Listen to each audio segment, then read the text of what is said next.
చేసుకుంటున్నారన్న సమాచారం పలు నివేదికల్లో కనిపిస్తుంది. రోహింగ్యా, బంగ్లాదేశ్ లాంటి చోట్ల నుంచి అక్రమ వలసదారులు 2017 నుంచి 18 నుంచి మన రాష్ట్రానికి వస్తున్నారనే రిపోర్ట్స్ ఉన్నాయి.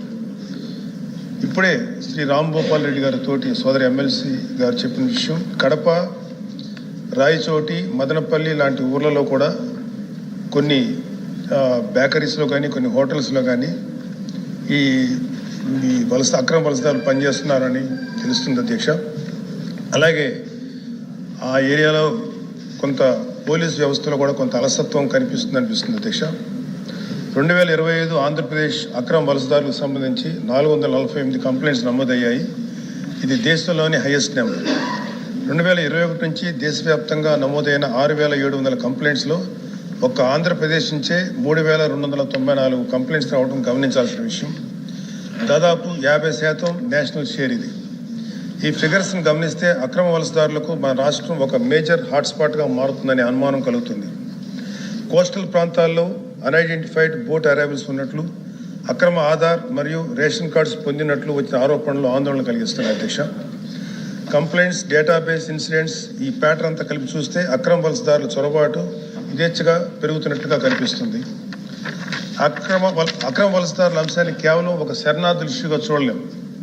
ఇది భవిష్యత్తులో ప్రజా జీవితానికి మరియు అనేక ఇతర ప్రమాదాలకు దారితీసే అవకాశం ఉంది అధ్యక్ష. కలకత్తాలో శరణార్థులుగా ప్రవేశించిన రోహింగ్యా వలసదారులు ఈరోజు ఆ రాష్ట్రం మొత్తం వ్యాపించారు. అక్కడ ప్రభుత్వం యొక్క నిర్లక్ష్యం వల్ల, కొన్ని రాజకీయ స్వార్థ శక్తుల వల్ల అక్కడ శాంతి భద్రత సమస్యగా మారింది. రాష్ట్రంలో కూడా ఇలాంటి కొన్ని అసంతృప్త రాజకీయ శక్తులు వారిని వాడుకునే అవకాశం ఉంది అధ్యక్ష. మన రాష్ట్రంలో వారి సంఖ్య పెరగకముందే కట్టుదిట్టమైన చర్యలు తీసుకోవాల్సిన అవసరం ఉంది. తీర ప్రాంతాలు విస్తారంగా ఉన్న మన రాష్ట్రంలో తీర చొరబాటు ప్రమాదం కూడా అధికంగా ఉంది. పడవల ద్వారా గుర్తింపు లేని వ్యక్తుల ప్రవేశం, స్మగ్లింగ్ మరియు ఉగ్రవాద కార్యకలాపాలకు అవకాశాలు ఏర్పడే ప్రమాదం ఉంది.